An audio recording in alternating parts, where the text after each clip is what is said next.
Hey, it's Rebecca, and you are listening to Resilient by Design.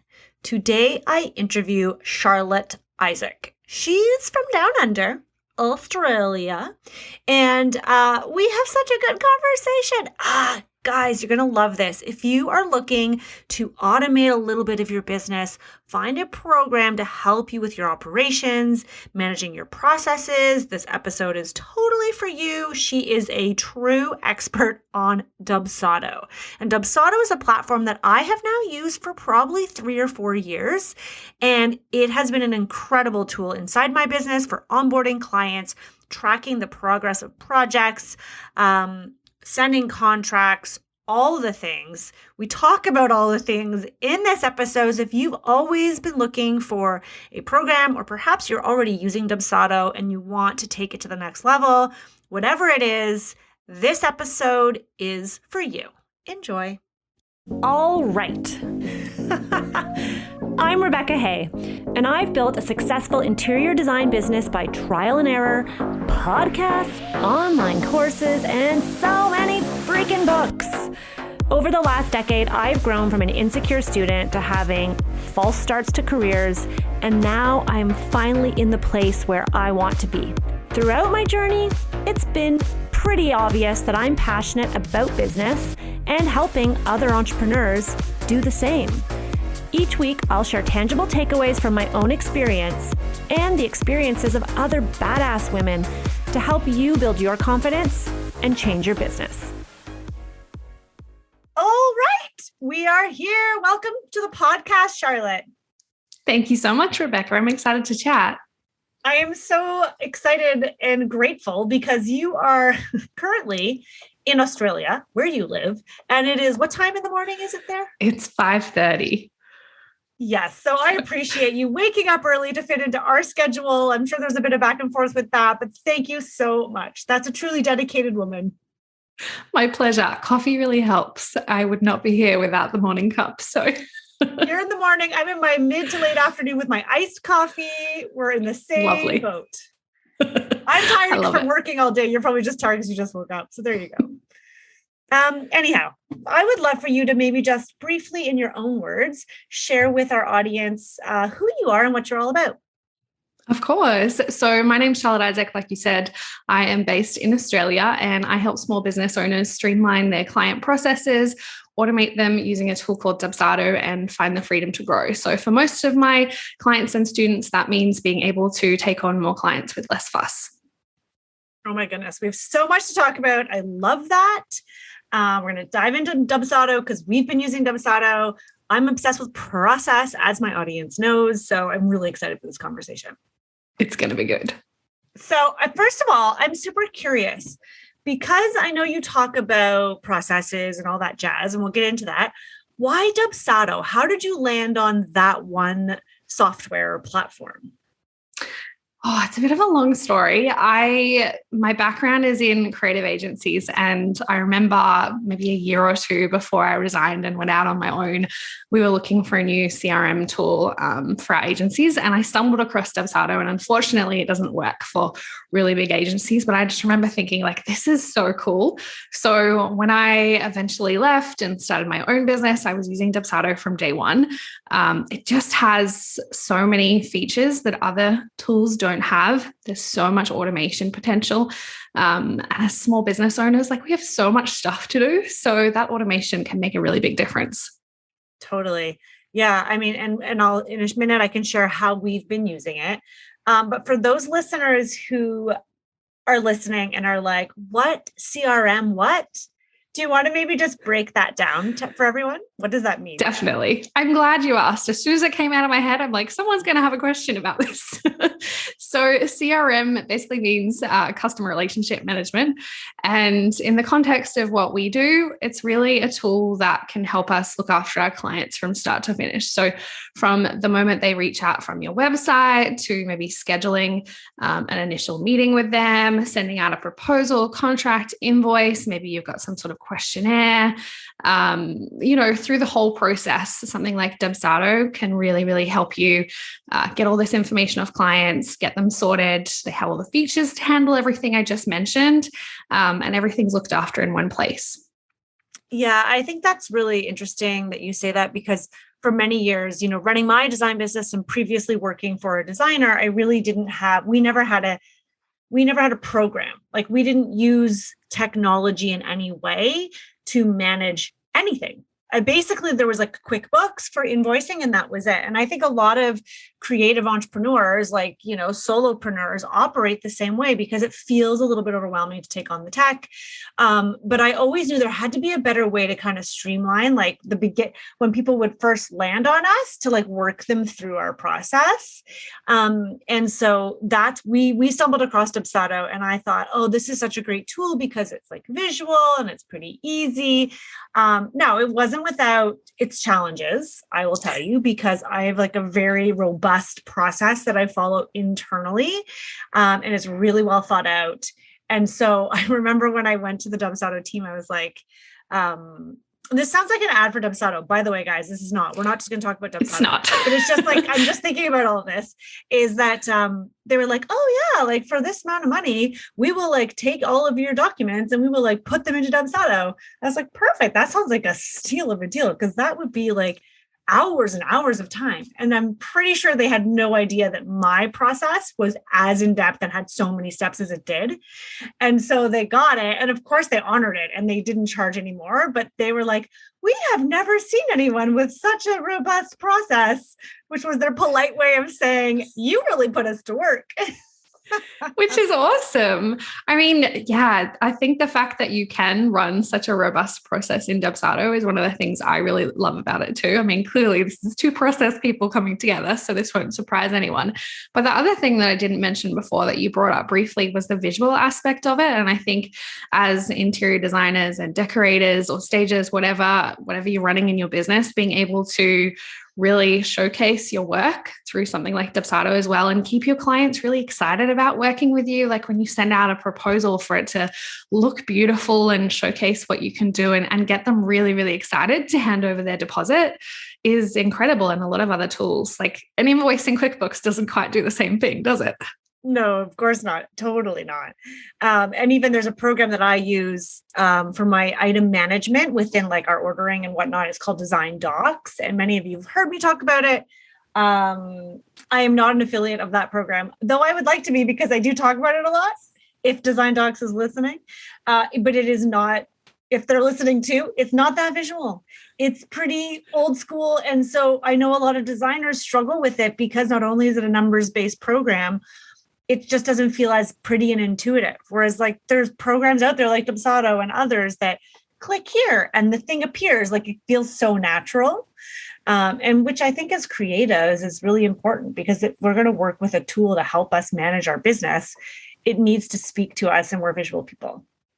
Definitely. It's easy to get excited about. I know a lot of people still get really overwhelmed because it's so customizable. They're like, where do I start? What do I do? And I'm sure we'll dip into that a little bit. But yeah, it's very easy to get excited about, especially once you realize for $40 a month how much it can take off your plate. Yeah. And for me, it's like I always kept looking for programs, and people have sort of heard me talk about this because I really like to be organized. But I knew that I couldn't just keep it all in my head and in a Google Doc. Like I knew that I needed some help. And there's all these there's technology out there to help you. Anyways, okay, before we dive into all that, why don't you share with the audience, because I talk a lot about processes and systems and there's workflows. Can you kind of break down what the difference is between process, systems, and workflows? Because they're not all that word, each word doesn't describe the other. Does that make sense? Yeah. No, it does. And it's really confusing. I think a lot of the time people use them interchangeably. The way I think about a system is like the broader ecosystem of it all coming together. So you've got your tool being Dubsado. I mean, there's other options out there, but clearly we're both fans of Dubsado. I've tried and tested them all, and I'm sure you've tried a few things along the way too. So let's assume you're using Dubsado, and then the way it's set up. And I think that all together forms your broader client management system. Processes is how you are going to take your clients from A to Z. So what happens when they inquire with you? What happens to send a proposal? What happens to onboard them? How do you actually get the work done? How do you offboard them? All of those little steps together form your client process. It's really the journey that you're taking them through. And then workflows, specifically in Dubsado, are essentially the automated process. So all that journey being popped into the tool like Dubsado, and we can automate most of it through there. Interesting. So, okay, I hope people who are listening can see, because I talk a lot about process specifically. I mean, we talk a bit about systems and workflows, but really it is the process. It's like we have our 7-step process. That is the client journey. And then what happens internally are the workflows, right? If I'm understanding. Yeah, absolutely. And ideally, we want the workflows to really, really closely match your process. It's kind of like with workflows, I almost think you've written a checklist of your process and you're giving it to someone like a super powered VA. And you're like, okay, when this happens, I want you to do this, this, and this. And then when we want to send a proposal to a client, we want to do this, this, and this. So I think your workflows and your process should match basically exactly. Absolutely. So, okay, I want to just make sure I fully understand. So, for example, like as I'm onboarding a client, would this be considered a workflow? Like my process is, the client reaches out and books a discovery call. But the workflow, I think I'm understanding, is the client fills out the contact form. It comes to us. We send them an email asking them to book the discovery call. They book it through Calendly. It gets added to the calendar. Then they get an automated email saying, thanks for booking, looking forward to the call. Then after the call, they get a follow-up email. Like that's the workflow, right? Yeah, definitely. So I think you could call it either, like it's your process because that's how you work with people really, but also knowing that you've got it automated and that Dubsado and Calendly are picking up the slack for you, then it's your workflow as well. Got it. Awesome. Okay, super cool.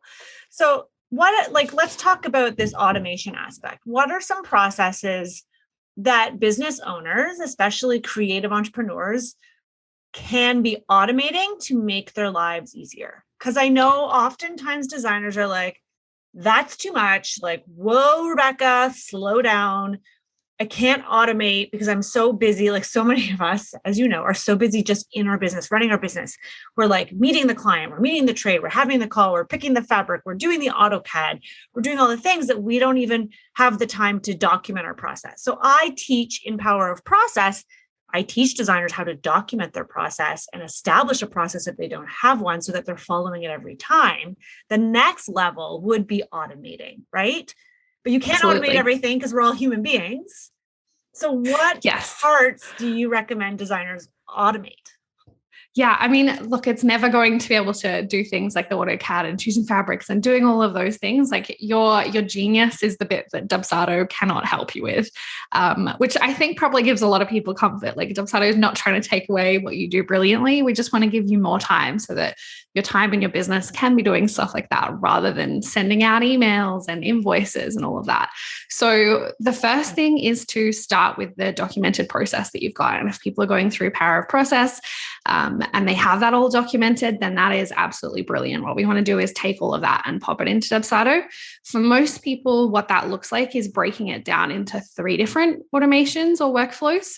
So the first one is leads, and you kind of told us about yours just a moment ago. So people reach out through your contact form, they get sent an email automatically. It can invite them to book a discovery call. I know you use Calendly, the Dubsado scheduler would probably work really well for a lot of your listeners as well. So it can send that out. Can maybe follow up with people if they haven't booked that discovery call to make sure that we seem really on the ball, even when we're running around doing a million other things. So that's your leads workflow, and that's the first one. The second one is proposal and onboarding. So you've had a discovery call with someone. It's time to kind of make it official and make sure we onboard them really well. So sending out your proposal. Dubsado has a cool feature where you can attach your proposal, contract, and invoice. Are you using that, Rebecca? We were using that. Get it together. Absolutely, because the clients then can sign it, right? Yeah, digitally, definitely. Really nice and it's so nice.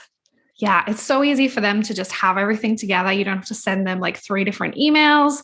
They've got to remember 3 different times to go back to their inbox and deal with this. So sending out that can all be automated through your workflows. welcoming them once they've paid and letting them know what the next step is. If you've got any questionnaires, anything you need off them, Dubsado can handle all that as well.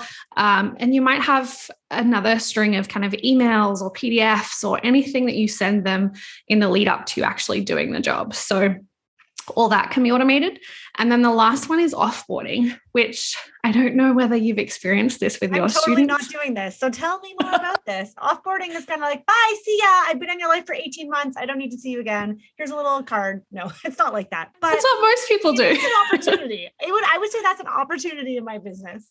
Yeah, definitely. I think honestly, you are not the only one. I think most people, if they skip one of these, it's offboarding. And it makes sense because like we've worked our butts off, but now it's time to go work our butts off for somebody else. So we just kind of like, oh, cool. Okay. I don't need to deal with you now. So offboarding, I think, is a great opportunity to like make them feel really warm and fuzzy about the work that you've done. Make sure they feel like you still care about them, even though they've paid you the final invoice and you really don't need to see them again. Ask them for a testimonial, which is something I know a lot of people would love to do, but they feel so awkward about it. So making sure that's in the process and really nurturing them a little bit long term, because I think particularly in this industry, your clients can come back and be clients again and again. And there's such a huge referral power. So it's really a nurture. Charlotte. I'm like, this is the like poke that I needed, because that is a huge missed opportunity for me. I tend to move on. And then I think about a client. I'm like, oh, I should send that Harbor Street client an email. It's been a few years. I wonder how they're doing. But then I don't send the email. Or I say to my team, guys, we need to track our clients' birthdays. Let's send them something like every year on their birthday. And then it's in our Google Calendar. And then nobody emails them. Right. And so it's such a missed opportunity. And so many designers are probably like me, and that we aren't nurturing those clients once they're gone. I never really ever, honestly, to be completely honest, never thought of using Dubsado in that way. So that is very fascinating. It's great for all of the little jobs that you let slip through the cracks. Like, I mean, mine is following up with people. I would be disastrous at following up on proposals and things like that if I didn't have Dubsado, because I'm like, they've got it. Like, I'm not going to pressure them. Like, I'm very introverted. So I'm like, they'll come back to me when they're ready. But logically, like, I know that I should probably check in. Hey, do you have any questions? Yeah. Like, did this all make sense to you? And that's great. So anything, and obviously offboarding is one of you just get busy and you can't, like, we can't do it all. Nobody can. And that's the power of having these workflows in something like Dubsado, because they'll just pick up the slack and do the things like, almost treating our clients like we only had one client. Mm-hmm. And that's how Dubsado can help make your clients feel. Yeah, I think that just to clarify for people who are listening, who think like, I can't automate all of that because I don't know when they're going to sign the proposal. Like, it's not going to automatically send them the email if they're not ready. Or what if it sends them an email and they'd already emailed me separately? So I just want to clarify for people, and you can step in if I'm misspeaking, but you can automate it as much or as little as you want. So for us, we tend to have it all set up. And there's a few like true automations where something is triggered, right? So we receive an email from our website, boom, an email goes out, and we connect it with our active campaign, I believe. That sounds complicated. Don't worry about it, guys. You don't need to have that. It's just because I have help with that. I don't even know how to do it. Vera does it. But we have emails that are what Dubsado calls canned emails, which are like templated emails that they're in a workflow, meaning it's this step that followed by that step, followed by that step, but it's not automatically going out. It has to be triggered by something that happens. And so we will manually go in and send it. And there's reminders and things like that that are set up inside the system so that you don't forget. So for the designers who are like, that's impossible, like there's too many variables flying around, I can't automate everything. You don't have to automate it, but I think the idea is that automate as much as you can, like the email for people's birthdays or whatever it might be, or the follow-up or the offboarding, or whatever you call it, or the onboarding, even like getting to proposal, you send it out, but obviously we're not going to send them an email until they've paid. And if they pay us by check, like snail mail check, I'm going to have to go in. Dubsado doesn't know that the check arrived in the mail. obviously. They're smart, but they're not that smart, right? Because I know a lot of designers, it's still a bit of an old school world that we're in. So if that's the case, then, and they're not paying virtually or like online or whatever, then you go into Dubsado and you just click the thing and it initiates the next sequence. So there's lots of flexibility there for quote unquote automating. Would you agree with me? Yeah, definitely. I think Dubsado has some really smart features, and workflows are basically like, if this happens, then we want to do this. So if they accept the proposal, we want to do this. If they don't accept the proposal within a certain amount of time, we want to do this. But they have one more like fail safe, if you like. And I think this is great for people that are a little bit scared of automation. And a lot of people are, to start with. Like, that's completely normal. If you're like, I don't know, I personalize my emails. Like, even if I came up with a template, I'd want to say something a little bit different to every client. Which is totally fine. So there's something called requires approval in Dubsado as well too. So it can tell you like, it's time to send this email. Are you okay with sending your canned email template? Do you want to edit it? Do you not want to send it to this person? So an example might be a proposal and it might tell you like, okay, it's a couple of days since you sent it. It's time to follow up, but they've already replied to you in the meantime saying, hey, we're just going out of town for the weekend. We'll get back to you on Tuesday when we get back or something like that. And obviously we wouldn't then want to go up and follow up with them. So Dubsado does have things in there so that if you choose to automate it, you can still be on top of it and make sure that it's not making you feel like a robot to your clients. Absolutely. And that's exactly what we do. Like, we have emails in there, and Vera, who works for me, manages the Dubsado on my behalf now. But I was the one who kind of set it up, and she's the one who goes in and she'll throw in a little sentence like, oh, I know it's close to your due date. Like, has the baby arrived? Then followed by the canned email. Or I hope you had a really great long weekend, followed by the canned email, or whatever it might be. So you're personalizing it. You're totally right. People always say that, but I don't want it to be the same thing. I don't want it to look like I'm a robot, like I'm a human. Yeah, I love that feature. Super cool. Such good examples. And we can't have canned emails for everything. Like, we can't assume, there's a set of canned emails for when a client's pregnant, or there's a set of canned emails that happen to be sent on a Tuesday when Monday was a public holiday. Like, we're always going to have to tweak things a little bit. But the beauty of having these templates is that it stops us from forgetting all of the really boring, it's boring to us because we've done it a thousand times, but the important details and the main message of the email that needs to get across. I know when I send things manually, I'm such a shocker for sending out an email, and then 10 seconds later, I'm like, oh, I forgot to attach the thing. Oh, I should have mentioned this as well. Like, that's what canned emails help us avoid. Totally. I know, totally. And actually the Dubsado, because it connects with your email, it sends, and there's times where we're like, we're not going to use Dubsado for this. I'm like, but we need to use the feature because it has the buttons, how the way that attachments show up. Anyways, it's very cool. It's visual. I can't share it here on the podcast, but it's very cool. So using something like Dubsado, though, it's tech, but it really is more of an operations tool, right? Like, I don't want to confuse designers to make them think that they need all this tech. Do you want to maybe talk more about the operations side? Because I think that's what really speaks to me is operations. Like, I didn't realize I was going to love operations as much as I do in business. But I feel pretty strongly that it's such a powerful operations tool to use tech. Yeah. No, I mean, that's so true. The way I think about Dubsado is it's almost like another team member in your business.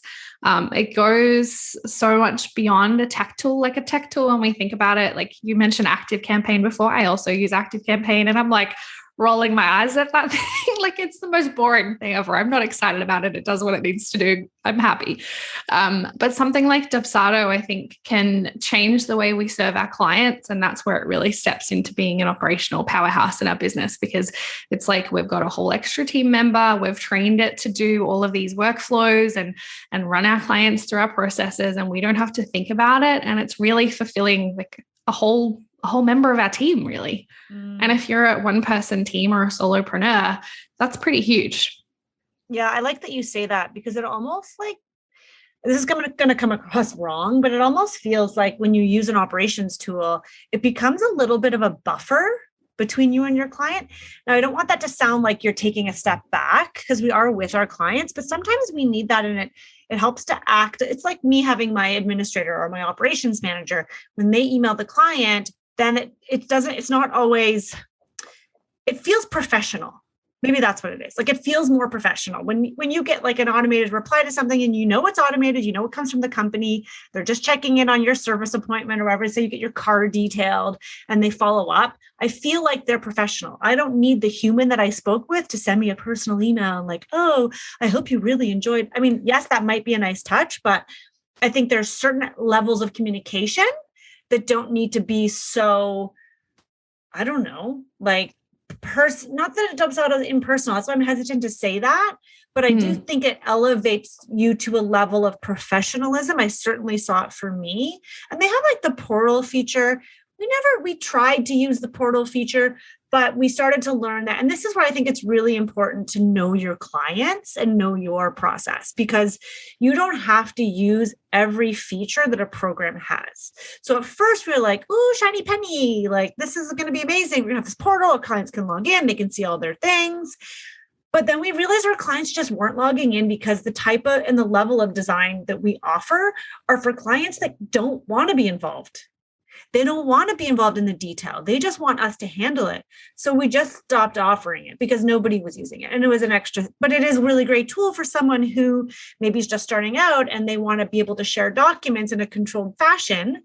And, clients can log in and they can see things. And I think there's an opportunity for that. So it's understanding, I think, how your business operates so that you can use the tool to amplify and make better your operations versus complicating things for you.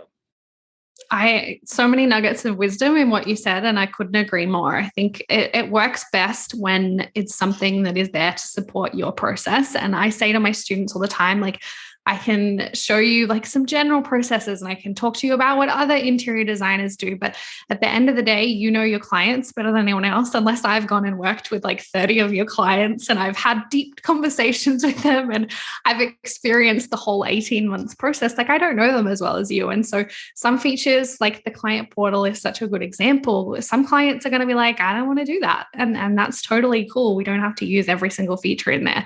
If we know that your clients just want this to be super easy and seamless, then that's great. That's what we'll roll with the whole way through.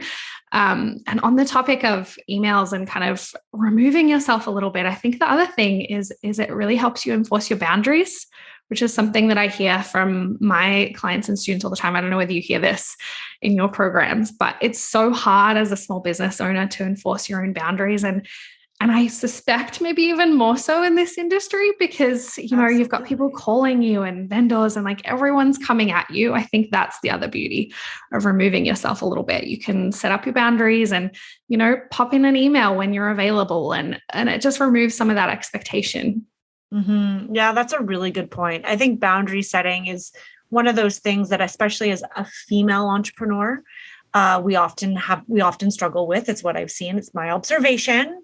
Not trying to like put in a gender stereotype here, but it is certainly an observation that I've had from working with both male designers and female designers.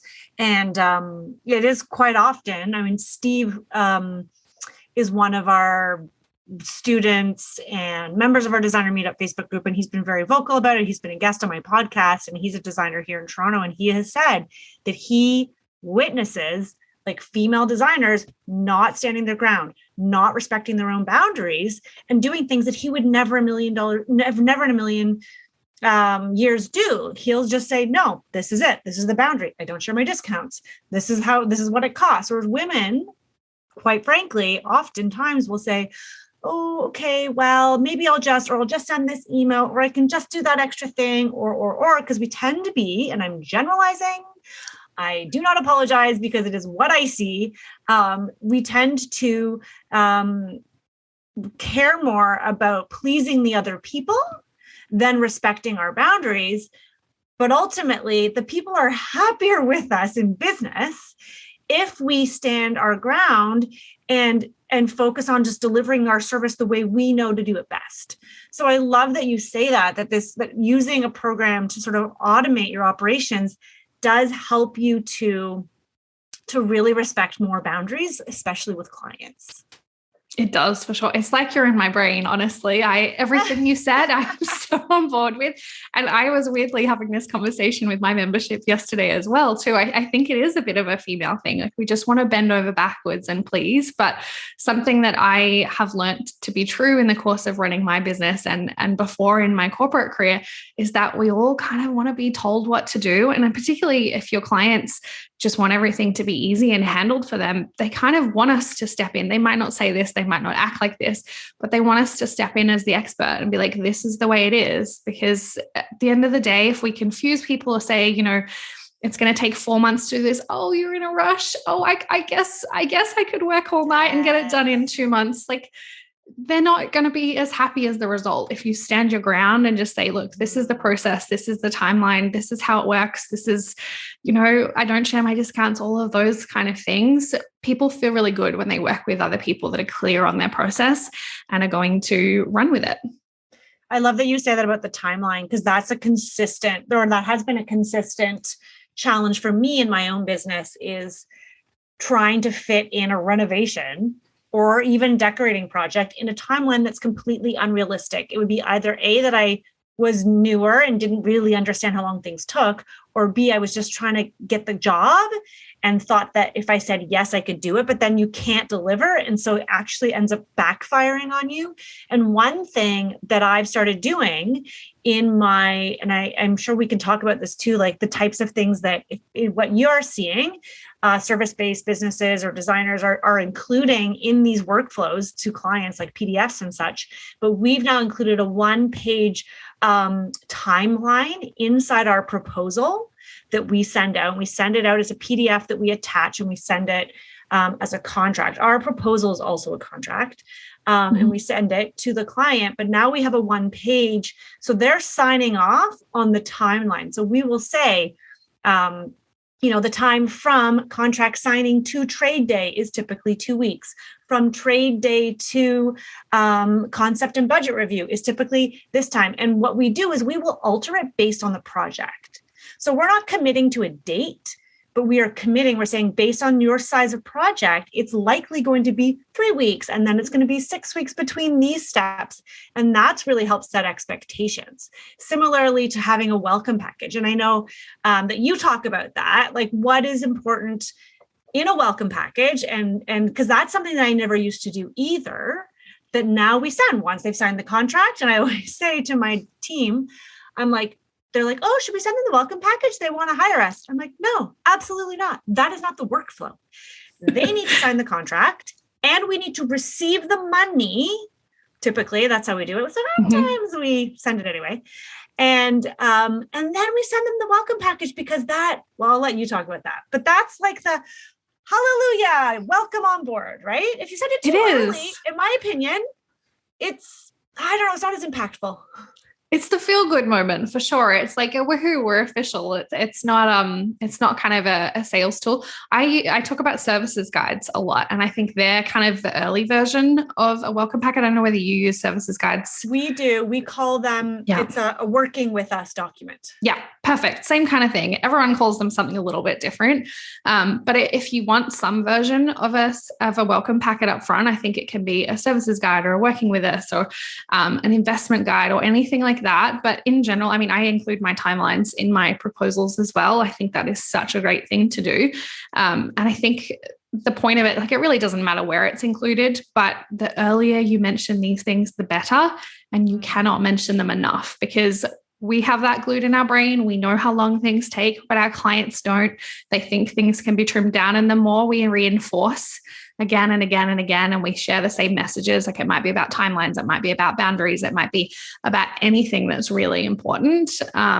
We can say it again and again because they miss these things, because, we would love to think clients read every word of our proposal and contract, but they don't. They 100% skim them. So, totally. It's just human nature. I don't read the T's and C's Apple hits me with every time I do something on my phone. I just scroll down and hit accept. Accept. Yep. Come on, give me the thing I need to get to. It's so true though. But I say that all the time to designers. I'm like, you need to set expectations. And the way you do that is repeating yourself early and often. early and often, early and often. If there's something that's popping up in your business that you're starting to notice is an objection, or your clients aren't educated on something, that is your sign that the next time you do this, you need to talk about that before they've even hired you. And then you need to repeat it in the first meeting. And then maybe you repeat it on another phone call. And maybe it's repeated in your contract, because you're right. Like, you have to hit them over the head with the important information, because otherwise it's too much information for them. For you, it's so second nature. But for a client, you need to tell them it's going to be dusty and it's going to be messy. Construction is messy. You're going to hate me like halfway through. It's going to be difficult. You're going to feel anxious, frustrated, stressed. Like, I paint a terrible picture of renovations, and then clients are like, oh, it's not as bad as you said it was going to be. I'm like, thankfully, I totally scared the bejesus out of you. So now you're really happy with me. And that's the way we want to do. Like, it's almost set the bar low and really surpass it by a long way. And they're like, wow, that was so great. But, if you hadn't told them that, and in the middle of the project, they're like, look, I'm stressed, I'm frustrated. Why is my house so dusty? Like, why does this feel so hard? Then all of a sudden they start to second guess, like, how many times has she really done this before? Does she really know what she's doing? I think the more we are upfront, and I love the early and often reminder, it makes everything so much easier, and it removes a lot of discomfort. And welcome packets are great for that as well too. So to answer your previous question, we want to talk about a process. We want to talk about, what it's going to look like, what it's going to feel like, the whole thing from start to finish, even though we might have already told them on the discovery call, even though we might have already reminded them of some of these things, we want to get into the nitty gritty. And it's just another way to remind them that you're the expert, you know what you're doing, they're in safe hands. Totally. And something that, I don't know, may surprise you, that we use and we now I say automate with air quotes because it's not, you can't really automate it, because like the program doesn't know when demo has started or when a certain payment for goods has arrived. But we have a PDF. It's called What to Expect. We have a what to expect document for every step in our process, which is probably why Dubsado was like, whoa, lady, this is a lot. And I used to have 15 steps and I reduced to 7. But it is something that we send, quote unquote, automatically through Dubsado once we've reached that milestone step. And we'll say, the concept review is coming up next week. Here's what to expect. They click on the little button. It opens up into a beautiful PDF to set their expectations of what's coming ahead. I always tell designers and my team at the studio that if a client reaches out to us asking what's coming up or what's next, we haven't done our job. We have failed, because it is our job to set their expectations. And what I love about using a tool like Dubsado is that you can, quote unquote, automate it. So it sends you a reminder, and you can sort of roughly estimate when it's going to happen. You can keep deferring it, like, oh, we're not ready to send this thing yet, or what have you. But it ensures that you do it every time, so that it makes your job easier. And it takes time to create the documents. And this is something that I walk designers through inside Power of Process, but it is something that is so beneficial to have, because then if it's quote unquote automated, then you are always ensuring your client gets the information they need, so that you don't have to explain something a million times in person or think like, oh, how do they not know that? It's going to save so much time. Every little guide you make, you're thinking about the questions that the last 10 clients before had and answering those up front. It makes a huge difference. And again, it helps them feel like they're in safe hands. The thing I really loved about what you said, though, is how you're dripping out those 7 guides. Is it 7? Do I remember the number right? Yeah, 7. Yeah. 7. Yeah. Because I think on really long projects, if you sent that all at once at the beginning, they would not remember. It would be like, they're like, what PDF? Did you send me that a year ago? I have no idea what you're talking about. It keeps the information fresh, and it also doesn't overwhelm them, because if they read all of that up front, they would be like, okay, this is terrifying. What did I do? Why did I decide to do this project? Like, am I making the right decision? So it's really, really nice way of looking after your clients when they want it to be easy. Yeah. And I think too, it sets the tone. Like they're like, oh, it's another one of those cool emails, because because we do a lot of email communication and we send weekly updates to our clients. I do not do that through Dubsado. I just do it through Gmail. Like, there's too much communication. Like we're in our Gmail all the time. And to your point, we use Dubsado for certain workflows, right? I'm not like managing my orders using that program. I'm not like, it's not that type of program. I don't like it. It has its purpose. And I know designers are always looking for this one size fits all technology that can do everything. I know because I looked for it. I'm like, is it, oh God, I've gone through all the programs. And it turns out that no, because if you want to do something really, really well, you can't be the best for everything, right? If you're going to be a specialist, like if you're an ear, nose, and throat specialist, you're probably not going to be able to help somebody with their neurological challenges or what have you, right? And if you're a generalist, you know a little bit about everything. And that's what I found. And that's where we started. And my operations manager was like, you use a lot of SaaS, which is software as a service. I'm like, I know, but they all do different things. It's really important. It really helps us. It's a bit of a learning curve, though, when someone starts to work with us, because we've got the Dubsado for mostly like the onboarding, getting the contracts. Soon we'll be using it for the offboarding. We've got Asana for like the day-to-day team management of tasks and projects. We use Slack for interoffice communication. We're using Design Docs for item management and ordering and invoicing, like purchase orders and all that jazz. Like it's a lot of things. I'm sure there's others that I didn't even name, but they all have their specific purpose and they work really well for what they do. Definitely. I'm getting flashbacks to appliance shopping. I have a theory that appliances that try and do everything are always rubbish. So it's just one of my things. Like they don't really work. Something will break. Something doesn't work right. Like 100%. But I think it's being intentional when all those systems come together. That's when it just makes it seamless for the client. It might not feel that way initially. And if you bring someone new onto your business, so you start working with a new client, you want to introduce them to all these things, it might seem overwhelming for a minute, but really if you have the tools that do what they do really, really well, it's going to make life so much easier. Yeah, totally. So what can you share with us? Like, what are some cool things that you've seen people do in automating their process that you would be fun to share? Oh, so many. I mean, we've been through so many great examples with your process, which I've really, really loved hearing about while we've been sitting down here. But I think it's not the cool or sexy answer, but something I would encourage everyone to do is to go through your process step by step and put as much into Dubsado as you possibly can. So we've talked about these, sexy PDFs and things like that. And if you don't have that just yet, that's okay. You will develop them in time and you can keep making your process better. But for now, as a starting point, I would go through and sit down with a notepad and a pen and write, okay, so when someone comes through my website, like what should happen? I'm going to send this. And if I was on my best behavior, maybe I would also follow up with them if they don't do this. And things like scheduling and having your meetings and Zoom links all created for you is going to feel really shiny and exciting. But the power of it almost is getting the boring stuff in there too, so that we don't forget it. Well, the idea too is like you get the boring stuff in and then you don't have to be doing the boring stuff, right? Yeah.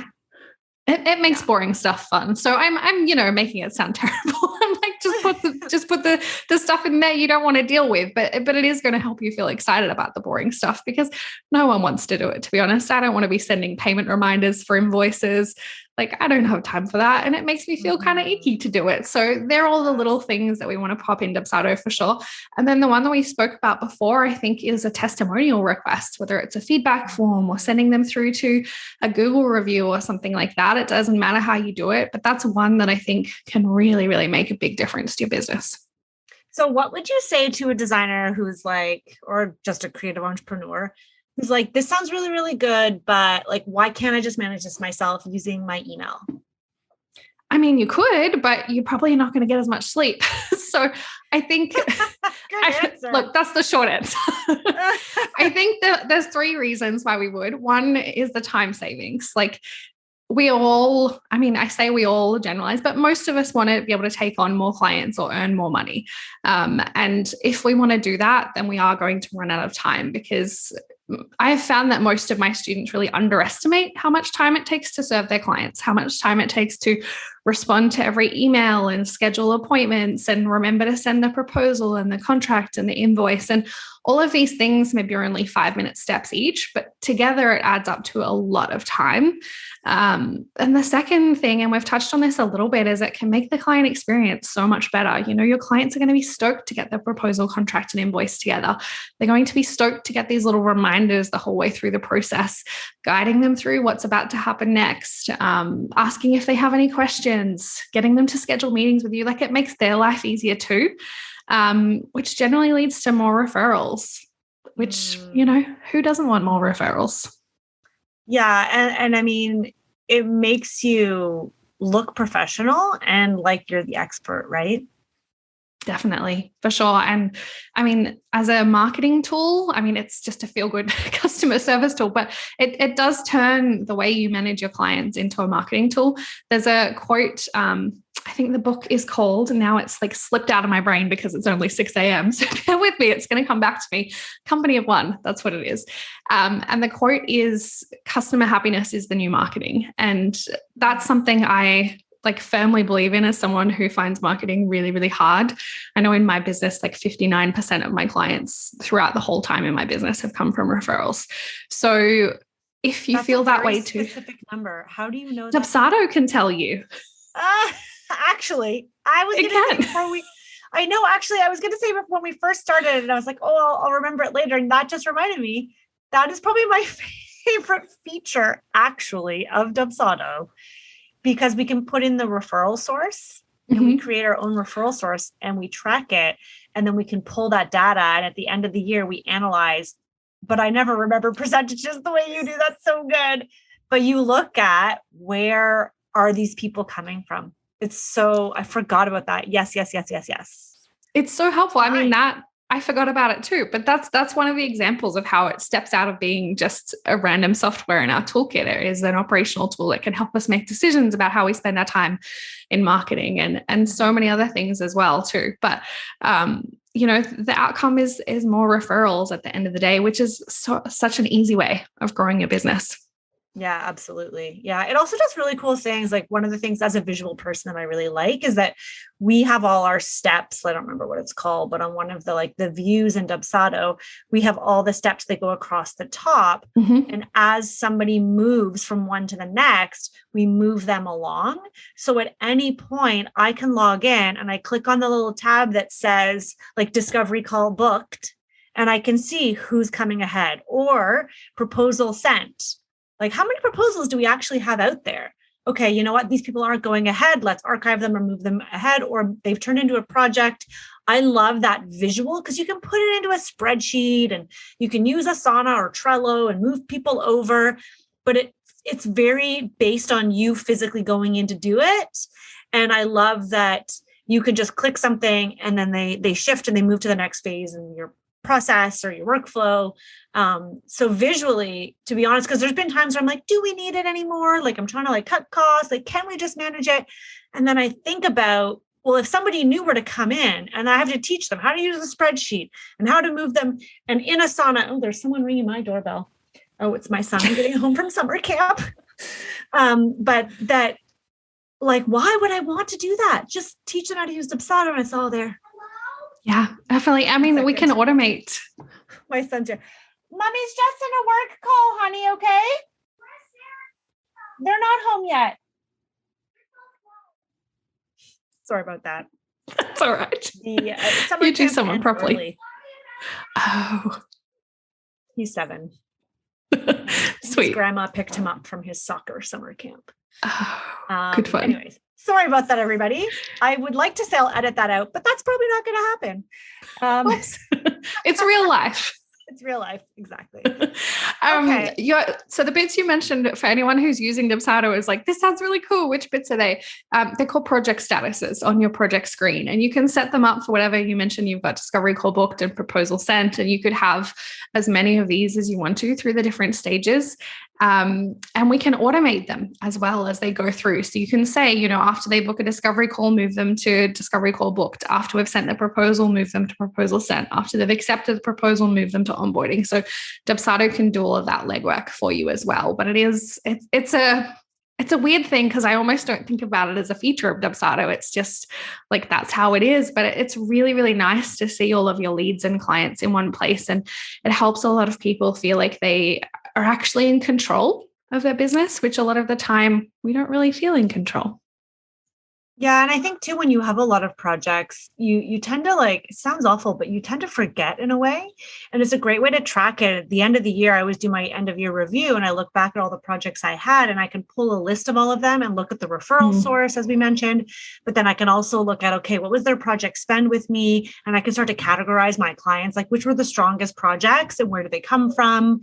That's an exercise I learned from Jenna Kutcher years ago, which I think is really powerful to look at, you know, the biggest, best projects, they tended to all come from this one referral source. Interesting. Maybe I need to start nurturing that source more than, let's say, the Instagram, because the Instagram projects, they tended to be smaller, let's say. It's just an example, but it is a really useful tool and you can keep data and then you can extract the data. And like, that's not really my specialty, but I like that it's there and that from time to time, we can look at that information because it helps us to better our business.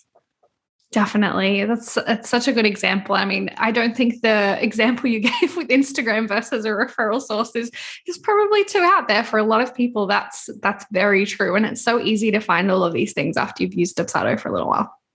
Yeah, because also it's the type of thing that if you're not, it's like anything, if you don't track it, like you're not noticing patterns and behavior. And so you might think like, oh my gosh, like so many people have seen me in magazines, all those publications that I got featured in are really bringing me work, when it turns out most of those were discovery calls that didn't turn into anything. Right? Yeah, so we that's can such a kind good of point. change things in our mind and we can like distort reality in our own heads for our own purposes. And it may not be, I looked back one year, a few years ago, and I noticed through Dubsado, through tracking, you can create the referral source. And my best projects over a 2-year span all came from a handful of friends that I went to high school with. I'm like, maybe I should just start hanging out with those people more, right? Like, screw this Instagram thing. I know. I mean, we've all got way too much to do, I think, is like we can't do everything. And sure, we could hire someone to manage our Instagram or, do all of these different things for us and drum up more media and all of that kind of stuff. But it's really nice to know whether it's actually worth it or not and whether we're funneling our attention and money into things that are making a difference. Yeah, totally, totally. Oh my gosh, this has been such a great conversation. I think it's the first time I've had this conversation in depth about any platform really that designers can use as a tool in their business to help them with operations. But I want you to share a nugget before we sign off today. What is a nugget of wisdom that you think would be a great takeaway for my audience? It's a two-parter. It's remember that you get to make your own rules. And if you make your own rules in a really intentional way, nothing can really go wrong. So no one, we can learn from other people and listen to podcasts and read books. And, we just have to remember that at the end of the day, no one is telling us this is how we have to work with our clients. These are the hours we have to show up. These are the boundaries we have to set. You can do whatever you like and whatever feels good to you in business. And if you do it with intention and everything's well thought out, chances are you're going to end up in a really good place. Ooh, I like that. I mean, isn't that why we all go into business for ourselves in the first place? But I think we forget. I think we start our business and then we're like, oh, Jenna Kutcher said I have to be on Pinterest, so I better go and, spend all this time on Pinterest. I did buy her Pinterest course, by the way, but I never completed it. And I'm still not doing anything with Pinterest, even though I think that there's a huge opportunity there. Yeah. I mean, we manufacture these bosses in our heads. We're like, okay, I have to do what Jenna says and I have to do what, XYZ says. Like we just want to do that. But I think we forget that we are all very capable and we all know the answer and we're all good at knowing our own process. And I'm not saying don't get help from people and don't join programs, because clearly I'm a big fan of programs and learning and all of that kind of stuff. But just trust yourself, I guess, is what I'm trying to say. I love that you said that, because I often say similarly, my sort of whole, I don't know what you would call it, like my mindset behind the coaching other designers and helping creative entrepreneurs is that it's not one size fits all. And there's a lot of programs out there that teach you, do it this way, do it my way. this is the only way. And I disagree. I think because in creative industries, especially, we are personalities and our business is based on us. And we go into business for ourselves because we have certain desires. We want to make our own rules, like you said. And so there's an opportunity for you to run your business. You can learn from other people, but you can run it your way. It is not a one size fits all. And I love that there are programs out there like Dubsado that can help us to manage our business, and it doesn't have to follow a cookie cutter model. Definitely. So surround yourself with coaches that believe that, and find a community of people that are all going after a similar thing. It makes a really big difference. But if you work with people like that, you're going to be okay. But I've heard a lot of people be swayed by the people that promote the cookie cutter approach, and it can take us off path pretty quickly. It's enticing, I can say, just being told like, if you do A, B, and C, you will have D. Yeah, it seems like the easy approach. Yeah. We're like, and unfortunately, there's not many shortcuts in business. No. Exactly. And then you could try that for a while. And like, that's what I did. I tried someone else's way for a while until I kind of found my own way. And then that's when I learned like, oh, it doesn't have to be this way. It can be a combination of that, this, and the other. Yeah. Such good advice, Charlotte. Oh my goodness. Okay. Thank you. Where can people find you? How can you help them if they want your help? Share all the things. If you want to say hello, Instagram's a great place to say hello. Can't promise I'm super active and I'm not doing the reels and the dancing and all that kind of stuff. But I'm there if you want to say hello. Yeah. I like to dance too. I don't need people to see me do it publicly though. It's that's a private situation in the kitchen. So if you'd like to say hello at Charlotte Isaac HQ, otherwise on my website, charlotteisaac.com, I do have a free mini course that if you've been listening and you want to go through a couple of things that we've been talking about in terms of planning your workflows and figuring out if Dubsado is even right for you, that might be helpful. And it's available at charlotteisaac.com/RBD. Oh, so cool. A free mini course. I love that. I feel like we need to collaborate. I feel like you could bring a lot of value inside, like to our students in Power of Process. I would love to. Let's talk about it. Yeah, I'm like sensing some synergies here. I think this is really, really cool because honestly, Dubsado has been very powerful and is such a huge help. And more than anything, it has been so wonderful to take that weight of worry. That weight of worry that's in the back of your head where you think, did I remember? Did I forget something? What's next? And I felt that way for so many years. And I'm not saying that Dubsado is the solution to all your problems, but it was a really great starting point for me to get everything into one place, to have sort of like a partner. It sounds silly, if you will. And the team's super responsive there. And it doesn't do everything I need, but especially when I was starting this journey into process, oh my goodness me, I was like singing its praises high and low. My team was like, what is she on to now? What is this program? I'm like, we have to do it. I've paid for them to put everything in. Here we go. And I'm sure my team was rolling their eyes, but it's been like, I don't know, 4 or 5 years I've been using it. So I feel pretty strong. I don't want to teach people how to use it. That is so not my jam. That's where I think that we could partner. Doing that. So yeah, exactly. Oh, this has been amazing. Thank you so much for joining me today, Charlotte, and for sharing your nuggets of wisdom with everybody here. I think this is going to be a really very popular episode. So we'll keep you posted. And I don't have anything else to say. Just thank you so, so much. And now you can start your day. Thank you so much. I can. I'm going to go have breakfast now. Awesome. Well, isn't Charlotte just so cute? I love that conversation. I love what she's doing. I think it's really interesting that there's such a super niche of helping specifically with project management tools. And it's so powerful because I can't tell you guys the amount of time I personally have spent with my team over the years trying to figure out the best way to use Asana or Dubsado or Design Docs or any of the programs we've used. We are continually reinventing the wheel sometimes, it feels. And obviously now we've landed on a place and we're not changing course. but there's so much value in working with someone else who knows a program well to get you up and running. So I love that she does this. I hope you guys go give her a follow. She has a free download, and we're going to link it in our show notes. So definitely go check that out. And I would like to hear from you guys. Send me a DM. Please send me a DM. Let me know, or just put a message inside the Designer Meetup Facebook group. Like, hey, are you using any kind of project management software? Do you use Dubsado? Do you like it? Like, let's start that conversation. I think it's an important one to have. And feel free to review the podcast, guys. It's reviews that you guys leave that makes it more appealing to more people, and we can get in front of more designers and we can help more people. We just found out that we've almost hit 60,000 downloads, which is freaking amazing. And I'm just so grateful to all of you for listening and supporting me these last 2 years. I can't wait to see where we go from here. But if you are loving this podcast and it is bringing value to your life, it would mean so much to me if you could just hop over to iTunes and drop a, 5 stars is nice, review. Let me know what about the podcast is helping you. Okay, guys, that's it, and we'll see you soon.